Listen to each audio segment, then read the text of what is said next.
You are watching the press preview, a first look at what's on the front pages as they arrive. In the next half hour, we'll see what's making the headlines with Kate Andrews, economics correspondent at The Spectator, and Jonathan Lis, journalist and commentator. So let's see what's on some of those front pages for you now. Well, the Mirror has a warning from unions that the Conservatives are risking lives in failing to avert upcoming strikes by NHS staff. This is not our battle. Metro leads with the head of the armed forces, warning that soldiers are not spare capacity to use during strikes. The Express says nursing unions are willing to compromise over their pay demands. The Eye leads with a warning from paramedics that a delay in 999 call response times is costing lives. The Telegraph says a senior NHS source has warned that elderly patients who are fit to be sent home are likely to be stuck in hospital over Christmas because of the strikes. Whilst the Daily Mail leads with anger at pundit Gary Neville for his comparison of striking British workers to migrant workers in Qatar. Border Force strikes threaten misery for millions of passengers arriving at UK airports. That's a report from The Times. In the Hand of God is the headline on The Sun, with the paper focusing on Lionel Messi's team's win at the World Cup. COVID's rapid spread in China is causing medicine shortages and widespread illness. That's on the front of the FT. The Guardian leads with a report that workers who made jeans for Tesco in Thailand report being trapped in effective forced labour. And the Daily Star's front page has a story about dogs overheating if they sleep under the covers. And a reminder that by scanning the QR code you'll see on screen during the programme, you can check out the front pages of tomorrow's newspapers while you watch us. And we are joined tonight by Kate Andrews, economics correspondent at The Spectator, and Jonathan Lis, journalist and commentator. Welcome to you both. Let's start with the Daily Mirror and this story, accusations that the government are cold-hearted, and we hear from the unions. I believe it's the Unite General Secretary, Sharon Graham, representative. She's saying that it's Steve Barclay who's holding the country to ransom and not the unions. Kate. Yes, that's the quote from the Unite General Secretary, the implication being that as these strikes go on within the health service, it's the Tory government that is putting patient lives at risk, not the strikers. Of course, amongst this pay dispute, we also have a political dispute going on, with 7.2 million people on the wait list on NHS England alone, with tens of thousands of appointments thought to be cancelled because of this first round of nurses' strike. It's very hard to make the case that nobody's life is being put at risk. There's certainly a serious inconvenience up to a danger for patients in terms of what's taking place. And both the strikers, the workers going on strike, and the government are desperate to say that it's the other side's fault. So this is certainly the union's perspective that it's the Tory government's fault. Of course, we do have accounts elsewhere.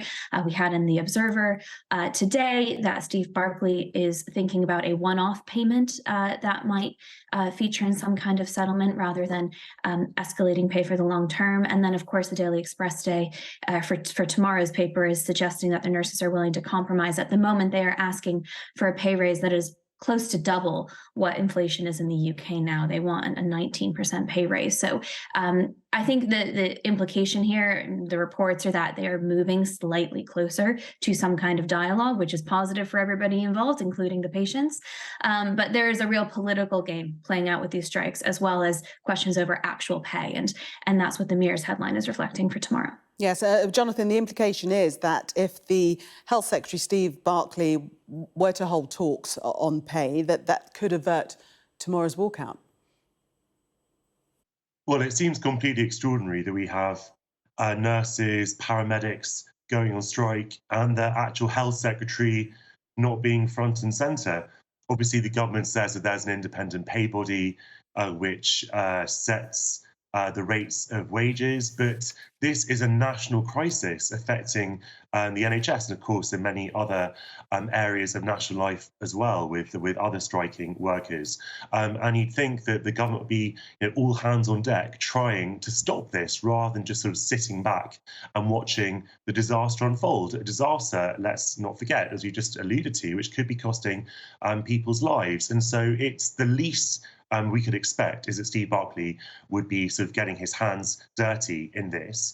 And I think that, look, it's not for me to say what figures negotiators should be making or accepting, but certainly I think that we have to have a conversation about the way in which we value different workers in this country. And we have to remember, only 2 years ago, when we were standing outside our doors every Thursday evening to applaud nurses, but we didn't actually take the pains to appreciate them in monetary terms. And that is a fundamental error that we've made in this country.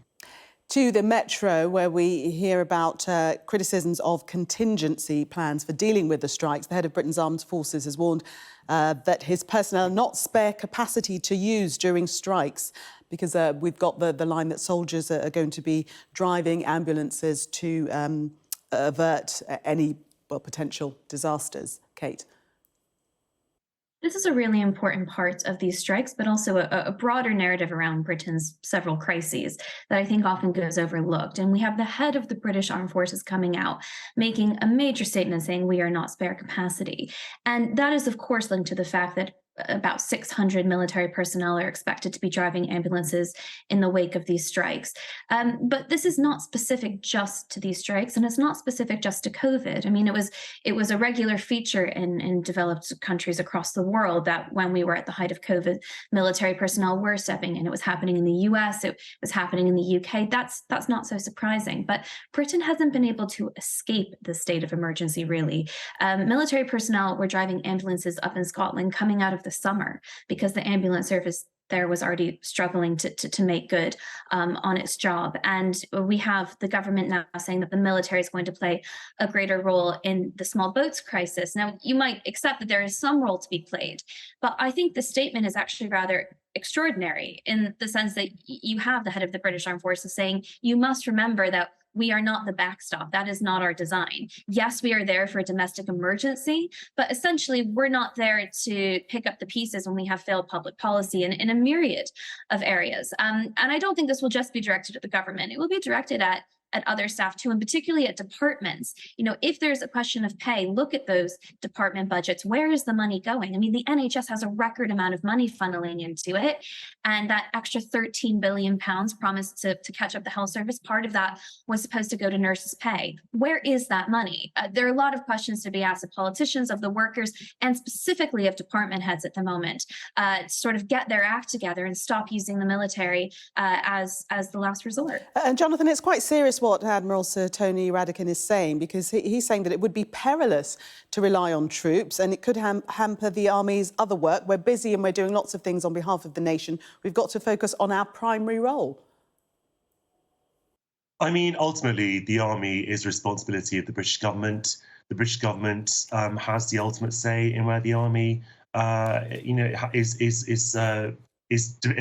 is sent, and so if there are strikes, deployed is what I was looking for. So if there are strikes, and obviously the Army, that is the time for the Army to step in. I remember in 2002 when the fire brigades went on strike and the Army was sent out in green goddesses. It's not an everyday occurrence. The danger that we have in this country is that we're going to get more and more strikes in the next few months. And so the military will have a more day-to-day role in taking over the jobs of the people who are striking. And that is an important issue to be discussed, because obviously people in the military might complain that they don't have the right to go on strike. For example, the police don't have the right to go on strike.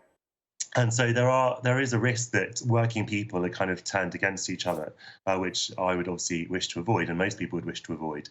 But the fundamental issue is that people are striking for a reason. They're striking because they're desperate, because we have the tightest squeeze on wages and living conditions in living memory, because people haven't been valued, because conditions are failing, because they've been failed by successive governments. And we obviously have massive inflation and people are being given real terms pay cuts. And so there is a reason that that people are going on strike. They're not doing it for their own amusement. They're not doing it deliberately to inconvenience people. And so in that scenario, the government obviously has the dual responsibility of trying to avert those strikes, trying to resolve the problems, but also to ensure a standard of service. And if that involves using the military, then so be it.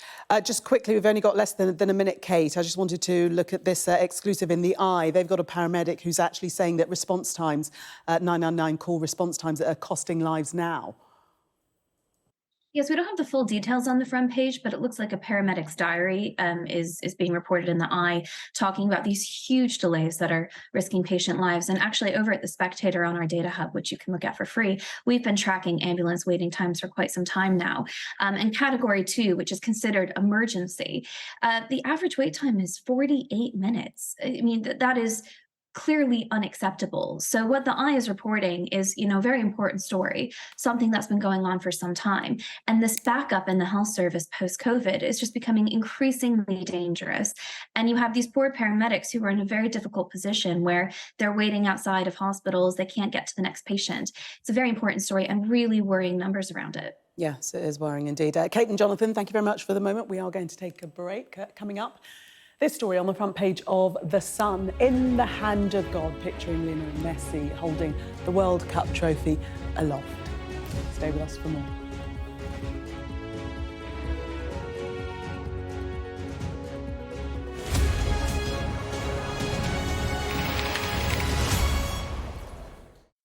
Welcome back. You are watching the press preview. Still with me, Kate Andrews, economics correspondent at The Spectator, and Jonathan Lis, journalist and commentator. Welcome back to both of you. Let's take a look at this story on the front page of The Guardian. And this is about Burmese workers who produce jeans for Tesco in Thailand. A report suggesting that they've been trapped into forced labour, working 99-hour weeks for illegal low pay. Kate?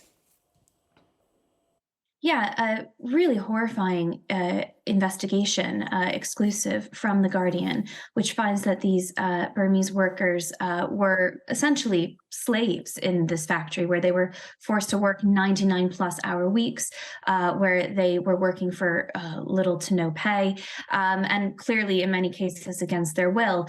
Tesco is suggesting that these products were not sold in the UK, but The Guardian at least knows that some of these products have English labels in them, which suggest that they were sold outside of Thailand.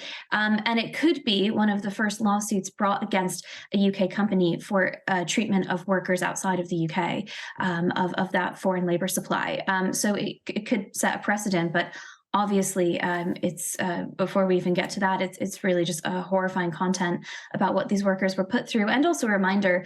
We're about to celebrate such an exciting end to the World Cup, and it really was. And I watched it. I hope everybody else did too. But it is a reminder when you're dealing with these regimes, like in Qatar, where we know workers were held against their will to help build the stadiums, had their passports taken away, and the rest of it. That this stuff is really rife, and it does get back to us.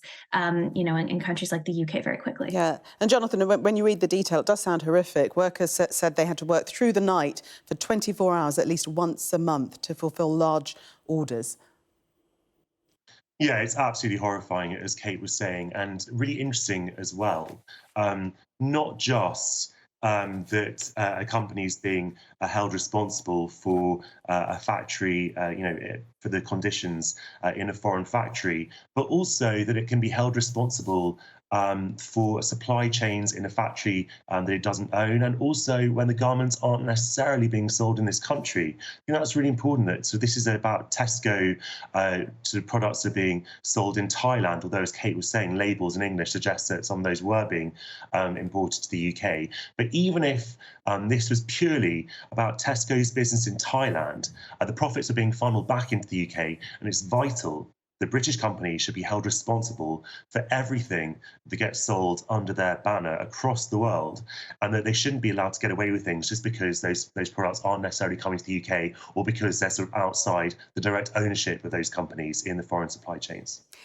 Kate, I'm going to give you the last minute, and on the World Cup, as you mentioned previously, we go to the FT, the winning team. Oh, it's The Sun we're going to show. Let's see what the picture. Oh yes, that's a more triumphant picture. In the hand of God. Don't give me the full minute. I bet Jonathan knows a lot more about football than I do. I'm just an enthusiastic spectator, but it was a wonderful final. I mean, really, really exciting. And the fantastic news for Lionel Messi is that he got to be a part of this. It was thought that he might end up retiring, not taking part in Argentina re-winning this cup. And after the career he's had, I think everybody, regardless of who they support, feels like he deserves it. So, I mean, it was just absolutely fantastic. I was sad that it wasn't England I was watching, but last time I was on this paper review, you know, I was already preparing to be let down, and oh yes, that's true. What we got to watch was fantastic. There you go. You used more than a minute. Thank you very much, Kate and Oh wow! Jonathan. All right, Jonathan.